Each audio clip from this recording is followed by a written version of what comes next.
Hi, Karen. Really nice to chat with you. Thank you, Melissa. Let's start by getting to know you a little bit and tell us about what has caught your interest in this work around the last stage of life. Yeah. I think, a lot of it is to do with when you've had lived experience, right? Unfortunately. And you go through a process and you sit down and start to weigh not only your process and your grieving and all the tough stuff, but how, I guess, the gaps for me and the support mechanisms that were out there. And I'd consider myself a relatively smart lady, and I still found some of the systems and the gaps really difficult. And that's the last thing you need sometimes when you're dealing with one of the biggest things that you'll go through in your life, right? I mean, birth and then there's death. And both of them are big, but I think when you get to end of life, there's so much lost, particularly if you've lost your partner or someone at a younger age. That's when you kind of sit down and go, right, okay, I've got this process that I have to deal with. And I often used to think as I was applying for things and going, oh, gosh, if I was older and I didn't have access to a computer, if I didn't speak English as my first language, how would I cope? I'd be a basket case. So I guess it got my eye to think about how others are dealing with it, given the ordeal. Wouldn't call it an ordeal, given the process I went through. Yeah. Yeah. I mean, it's just such an overwhelming time, isn't it? Both practically and emotionally. Are you happy to tell us a little bit about your experience? Yeah, look, I've unfortunately I've had a group of experiences. So about 7 years ago, we lost our son. That was probably a little bit different because it was very sudden. So the process of grieving and understanding that was a little bit different. But then within the space of 8 months, I lost my husband, my mum, my father-in-law. They were all my mum and father-in-law were on the same day, and my husband was 5 days later. And then 8 months later, I lost my best friend. So it's kind of like your whole support networks just disappeared in one foul swoop. And probably for two of them, I was involved in all of them, but really two were probably my husband, my best friend, because my mum and my father-in-law were all at the same time. So you have to kind of make choices, right, about where you're going to be when. And I live in different states and in a different country to my father-in-law. And so your support network is very different. And then what I guess they're kind of dealing with a lot. For me, a lot of it was by myself, but I had an amazing network of friends that really stepped up. But yeah, just going through it and trying to navigate it, and not really knowing anybody that knew that it had gone through it to give me advice to say you need to think about this and go and do that. It all kind of came from the medical field, which is, they were amazing and wonderful, but it's very different advice than life advice, right? So that's a lot of caregiving in a short period of time for you, Karen. Um, can you talk us through a little bit the experience with your husband, Jeff? Yeah, sure. I think, when he first got diagnosed with cancer, it was brain cancer, and of course he had to have a rare form.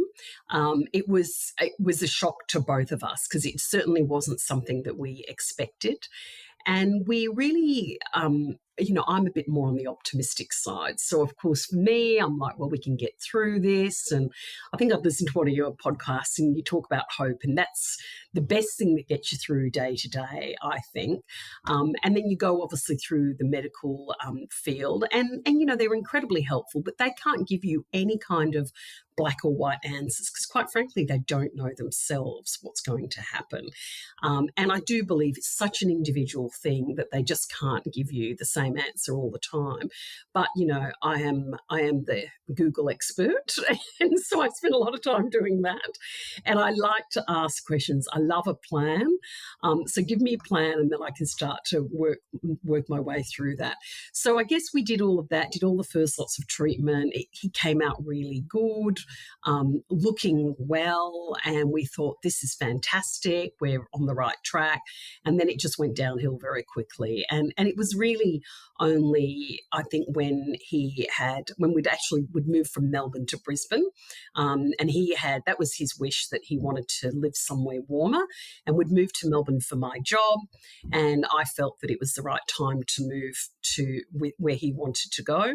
And he, very cynically put it, well, if I'm going to die, I'd like to die somewhere warm. And I'm like, well, you're not going to die, but, we'll move anyway. So, and then really when he moved up here, the cancer came back, moved out of his brain and into his spine. And it was 5 weeks from when they'd found it again to when he passed away. So there's a lot to do in 5 weeks because you're still in that hope phase and you're still kind of managing everything. But when you've got 5 weeks to get your life in order, and that was actually the words I think from the doctors is you need to go home and you need to get things in order now. And of course you're sitting there going, what do you mean get in order? You think your life's in order, but it's not in order in any way, shape or form. All those big things are not in order. Yeah. Gosh. How were things for you and Jeff after that conversation with the doctor? Were you able to talk to each other um, honestly about what you'd heard and what that meant? Yeah, it took us a while. We had the entire weekend to talk about it and really take on board what they had said to us. A lot of crying. I think we'd actually had lots of conversations throughout the time, but it was really brain cancer takes away them, right? It takes away his cognitive ability to a degree. So that was always hard sometimes. But we also did have the hard conversations and probably not always everything that you'd like to talk about, but we did talk about, what a good life we had, and we definitely had some very tough moments on it. But we also talked about what we had to do, the practicalities of, planning a funeral, a health directive, getting our wills in order, really horrible stuff that you kind of put together as you're getting older, when you get up to your adult grown up life. But when you actually, it's finite, that's when you have to get a little bit hard on stuff. But yeah, so we had the conversations. Yeah, we had some tough conversations, but it was a lot of, the doctor has said, because we just moved to Queensland, get your family and friends up here to say their last goodbyes. So, of course, I just go into organising mode of, right, what order, who comes up when. I didn't want to overwhelm him. So we kind of planned every couple of days someone would come up, and those were really hard. Oh my God. When people were leaving and we knew it was the last time, we were just, oh, it was horrible. Yeah, gosh, and horrible and so beautiful that you were able to have those last goodbyes, but gosh, it's a torment of emotions, huh? Yes, it is. It is. And Um, that they, like for Jeff, he had really decided after our nephew and niece came up and spent the most wonderful weekend. Like we had an amazing weekend, and he was done then. He just said, I'm done. I think I've got, there was a couple more people that were trying to stretch in, but he actually then, I think it's a real mental thing. He just said, I'm out. And I then said, I don't want you to go, but I don't want you to be in pain either. This isn't right for you. So we have to do what's right for you ultimately, not what's right for me. And I think sometimes people get that the wrong way too.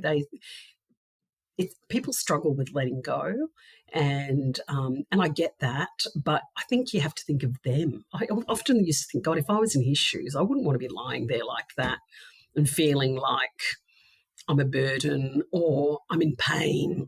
It would be horrible.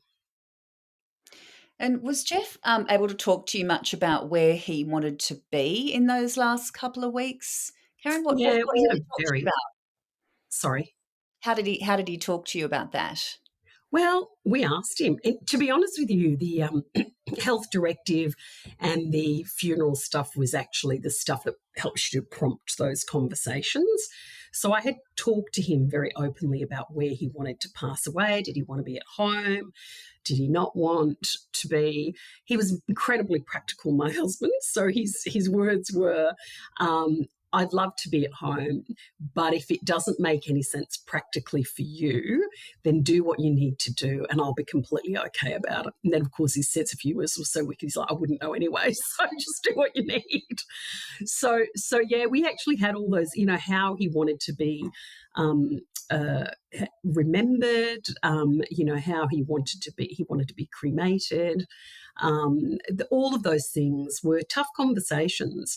And then the whole, when you're going through the health directive, the resuscitation piece, or not. If he'd had voluntary assisted dying, he would have taken it, and I certainly would have. And I hope that's not offensive to anybody, but I would have definitely supported that for him, Mhm. because there's no coming back from what they're going through. And that's for me, was like, you just prolong it. So let them go when it suits them at their own pace. Yeah, and I'm just, curious, given that you were able to have those conversations, what did that mean for you as just wife and as his caregiver? Do you think that made a big difference to how you were able to go through those weeks and also after his death? Yeah, it gave me real clarity. I didn't second guess. And quite frankly, I didn't have anybody to have those arguments with him. And his mum and sister were in the US. They were dealing with, Jeff's stepfather who'd been unwell. So there was a bit of chaos going on there. And they understood that his wishes were going to be driven by him. And I wanted to respect his wishes. But for me, yeah, I thought it was good, actually. I just came away feeling comfort and confidence that I could deliver him what he wanted to be delivered when he finally passed away. So during that stage, but when he finally went. So there were a couple of things I overrode. Like he said, I don't want any celebration of life. And I just said, well, I'm in charge when you're gone. So we'll do that.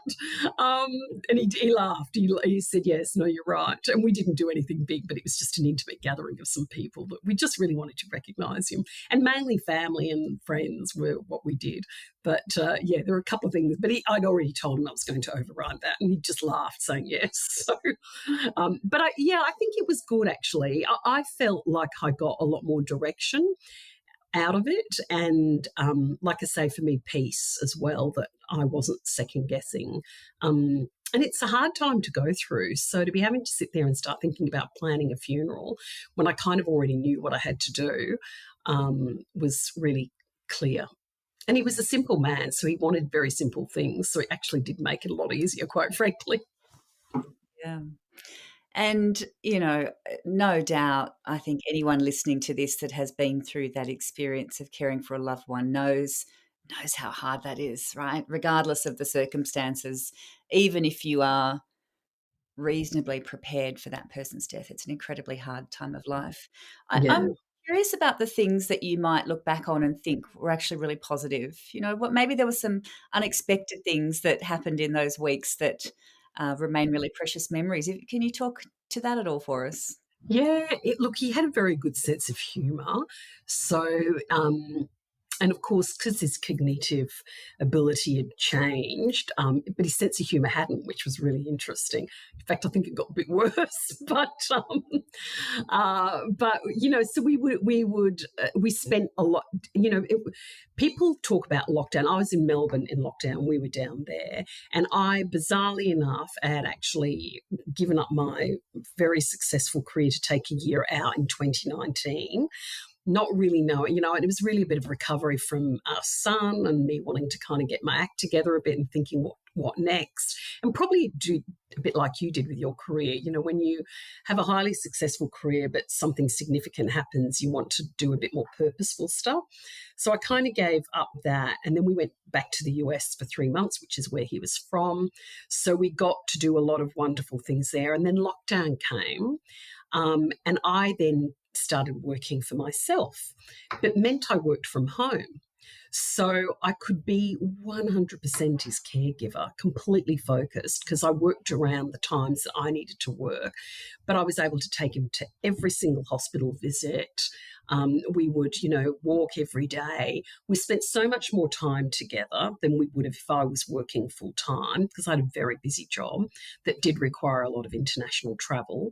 And so I actually say COVID was a bit of a blessing for us because we couldn't go anywhere, but it meant that we spent an awful lot of time together. I think the first few weeks were funny. I kept thinking I was a bit too noisy in the house. It's like, I'm used to this peace and quiet. You come in and you're like this ball of energy. So we got our rhythm going, but we spent a lot of really quality time together, and we actually really made it so when the second diagnosis came with the 5 weeks, we just said, right, but that was probably the harder bit because he really was a lot more into the care mode versus Mm, the other bit was more when he was taking his chemo and radiation. He was probably a bit weller during that period, so we could just do more things. And whether it's going for lunch somewhere or walking the dog or watching a movie together at home. So we had a lot of really nice quality. I think we had 2 years of really, well, it was 2 years before he parted, but probably 18 months of really strong with each other every day, which for us would have been a bit unheard of before. One of the challenging times I felt was in that period from when he got diagnosed, where do you find the help? Like, it's all right, it's all very medical. It's not the other stuff, right? And you're in and this I'm assuming what Violet does, you're in such a process and a routine with your medical that you miss all the other stuff along the way. And it's, I remember things like, when he couldn't get in and out of the car applying for a handicap parking permit, it came after he passed away. And I'm sitting there online feeling like I have to sell a kidney to get a parking permit. I'm like, oh my God, if you saw him, he can't even get out the car. And it was just stuff like that. It like helped look, unfortunately, we didn't need so much financial help, but I thought, you know what, you may as well tap into some of the services. But, they're so under resourced that you so hard just to don't. find them, isn't it? So hard to find Can't them. find them. They're complex. That's when I was like, God, if I was 100, this would be a nightmare. These poor people, how do they survive? Who Yeah. supports them? Which is probably what drove me a bit to this as well. Yeah, absolutely. And if you were to, offer some advice to people who might be listening who, might be caring for a partner or a parent or a friend, what words of wisdom would you share? Gosh, I think it would be about have those conversations and spend the time. Um, and, patience. There were times when I probably wasn't as patient as I would like to have been, mainly because he went missing. Um, but Really? and I talk back to myself about that, going, God, I should have been more patient. But I think under the circumstances, people would understand. But you're hard on yourself, right? And I think you are very hard on yourself trying to get everything right, and you don't get it right. You do make mistakes, and I think you have to forgive yourself a little bit on that. But yeah, for me, it was time, it was honesty, and making sure that you get those tough conversations in place. When I did it for my girlfriend, she told me everything she wanted, but she hadn't documented it with her family. So it was interesting that she felt okay to tell me.